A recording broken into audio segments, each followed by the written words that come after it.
Olá, irmãos, graça e paz seja convosco. Hoje, terça-feira, o título da lição é Na Presença de Deus. Existia uma certa época dentro da igreja, eu falo a nível de liderança, a gente teve até uma aula sobre isso num curso de capacitação teológica para líderes e anciãos de igreja, onde as pessoas perguntavam se a gente, na verdade, iria ver a Deus ou não. Será que poderíamos ver a Deus, o Pai, ou só a Cristo? Porque não nos é dito, e a gente naquela época, muito tempo atrás, não tinha muito conhecimento sobre o assunto e tinha uma certa dificuldade para ver os textos com uma visão mais clara. Porém, essa lição dessa semana me fez lembrar esse episódio, e de hoje especificamente, sobre essa expressão, sobre essa frase, né, na presença de Deus. Uma outra coisa que me chama a atenção, irmãos, é que quando João escreve a carta às 7 igrejas, no Apocalipse, e especificamente ali na igreja de Filadélfia, ele chega a descrever com grande eficácia o nome de Deus escrito na testa dos seus filhos e que o nome do seu Deus estaria ali presente. É claro, irmãos, que o nome escrito não quer dizer que será literalmente escrito lá o nome Jesus, mas isso, uma vez que você tem a ver com o seu caráter, sua personalidade, isso será estampado. Lembra-se de Moisés? Quando Moisés estava diante de Cristo, diante de Deus lá na sarça, quando ele desce com o rosto iluminado, né? Em outros momentos, quer dizer, nesse momento a princípio não, mas depois ele desce com o rosto iluminado e as pessoas olham para ele e colocaram um véu no rosto de Moisés para com que as pessoas pudessem ouvi-lo. Até então a iluminação da vista de Moisés era muito forte. Então, assim, essa é a evidência clara de que nós teremos o prazer de ver Cristo e ver o Pai em sua personalidade, em seu rosto. É tanto que quando Paulo escreve a carta aos Coríntios, ele fala assim: agora vemos em parte, mas depois veremos e contemplaremos a sua face, e eu verei como também, e eu conhecerei como também eu sou conhecido por ele. Olha só o que é que Paulo fala aqui nessa carta aos Coríntios, nessa tradução NVT, diz assim, ó: agora vemos de modo imperfeito, como um reflexo no espelho, mas então veremos tudo face a face. Tudo o que sei agora é parcial e incompleto, mas conhecerei tudo plenamente, assim como Deus já me conhece plenamente. Essa esse verso, nessa tradução, diz com tanta clareza que, assim como Deus nos conhece bem, iremos conhecê-lo bem. É uma maneira de Paulo demonstrar uma esperança de que nós iremos ver a Deus em sua personalidade, iremos conhecê-lo, iremos ver de fato o seu rosto. Aqui, meus irmãos, tem um texto que é descrito no livro de Mateus, né, no Sermão do Monte, onde Jesus fala assim: bem-aventurados os limpos de coração, porque verão a Deus. Olha só o que é que o Salmos 24 fala sobre isso. Alguns levam em consideração que Cristo tenha extraído, uma vez que a Bíblia de Jesus era o Antigo Testamento, né? Isso aqui nos deixa claro que Jesus era um leitor do Antigo Testamento. É tanto que ele fala, né? Examinai as Escrituras, porque vós cuidaste nela a vida eterna. Então, quando ele fala para examinar as Escrituras, ele está falando do Antigo Testamento. Isso lança por terra aquela crença ou aquela possibilidade de filosofia de que, na verdade, o Antigo Testamento passou e as coisas que estão ali não têm mais importância. Então, se isso fosse levado em consideração, a Bíblia que Cristo usava teria então sido descartada, porque ele evidenciava o Antigo Testamento. O próprio Paulo, né, quando fala isso, toda a escritura é divinamente inspirada por Deus. Ele está falando de toda a escritura do Antigo Testamento. Que quando Paulo escreve essa carta a Timóteo, embora aquilo já tenha sido a sua última carta, ainda assim não tinha nada do Novo Testamento que pudesse ser utilizado como escritura. Mas quando eles usam isso, eles fazem menção especialmente ao Antigo Testamento. Olha, Salmos capítulo 24 e o verso 3 a 5 diz assim, ó: quem pode subir o monte santo do Senhor? Quem pode permanecer em seu santo templo? Somente os que têm as mãos puras e o coração limpo, que não se entregam aos ídolos e não juram em falso. Eles receberão a bênção do Senhor e a justiça do Deus de sua salvação. Aqui é uma evidência de que é a mesma expressão que é dada em Mateus capítulo 5 e o verso 8. Um outro verso que o autor aqui cita é 1 João capítulo 3 e o verso 2. Esse texto, irmãos, aqui é bem interessante. Olha só, 1 João capítulo 3 e o verso 2 e 3 diz assim: Amados, já somos filhos de Deus, mas ele ainda não nos mostrou o que seremos quando Cristo vier. Sabemos, porém, que seremos semelhantes a ele, pois o veremos como ele realmente é. E todos que têm essa esperança se manterão puros, como ele é puro. E aqui entra um ponto interessante. Quando o texto fala sobre pureza, irmãos, essa é a pureza que ela é gerada, mantida e amadurecida pelo Espírito Santo. Nenhuma pessoa tem como conseguir por si própria a pureza. Tem um texto no livro de Abacuque que diz assim: diante das injustiças que o profeta estava ali proferindo, no capítulo 1 e o verso 13, Abacuque diz assim: tu és tão puro de olhos que não pode ver o mal. Então, se Deus não pode ver o mal, e eu estou vivendo no mal, automaticamente eu não posso ver a Deus. Eu não posso ter esse prazer. Lembre-se do que diz o texto de Isaías, porque os vossos pecados, Isaías capítulo 59, e o verso 1 e 2, causam uma barreira. Então a gente já nota uma separação, uma ruptura de relacionamento. Tem um outro texto, irmãos, que o próprio sábio, o sábio Salomão, né, no capítulo 20 e o verso 9, ele fala que a maldade... rapaz, agora deu um branco no verso, mas deixa eu ler, vai. Eu ia tentar citá-lo, mas eu acabei esquecendo. Provérbios, capítulo 20 e o verso 9. Olha o que é que o sábio Salomão nos diz aqui. Quem pode dizer, purifiquei o coração, estou limpo e sem pecado? Ou seja, quem pode dizer que não tem pecado?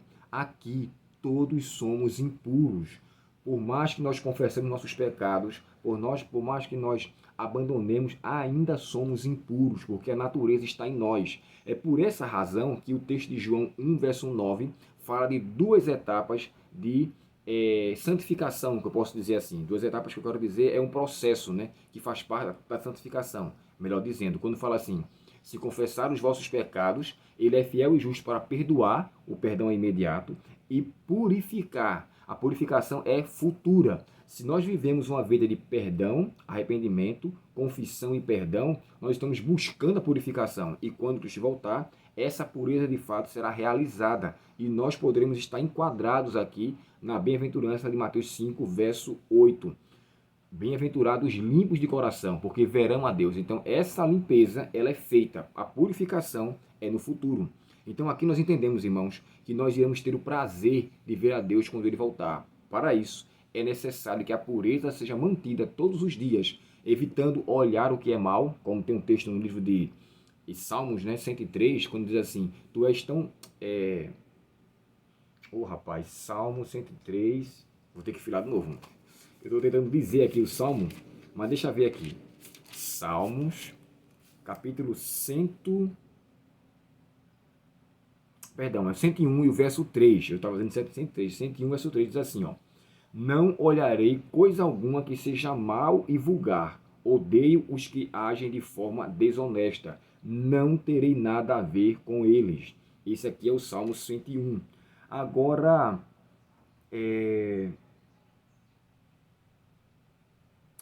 esse aqui mesmo. Pronto. O que me chama a atenção nesse Salmo 101 e o verso 3 é aquele mesmo salmo que diz assim, aquela mesma tradução que fala assim, ó: não porei diante dos meus olhos nenhuma coisa má. E a expressão má ali, coisa má, é coisa de Belial, coisas do diabo, coisas demoníacas, coisas satânicas. Aqui você pode levar em consideração hoje o quê? Pornografia, sensualismo, sabe? Tudo aquilo que vai trazer impureza, porque nós sabemos de fato nosso coração. Por essa razão, quando fala assim, ó: bem-aventurados limpos de coração, porque verão a Deus. Então o coração tem que estar puro. O próprio Jesus chegou a dizer, né? Com os lábios me louvam, mas o coração não está distante de mim.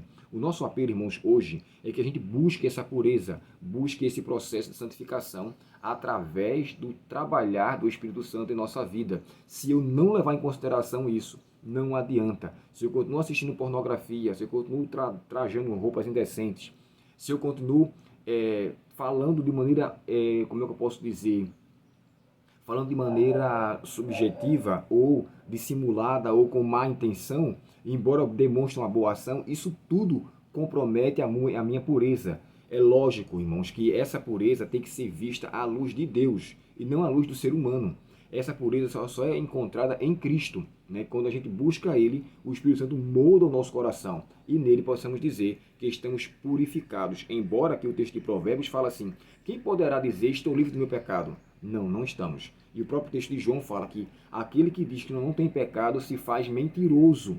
Então é necessário que a gente reconheça, para que busque em Cristo, que é a água viva, a purificação de nossa vida. Logo, alcancemos então essa pureza da qual aqui é mencionado. Para fechar, eu queria ler um texto também que o autor da lição menciona, mas eu quero ler 2 versos. Ele só cita um aqui, tá?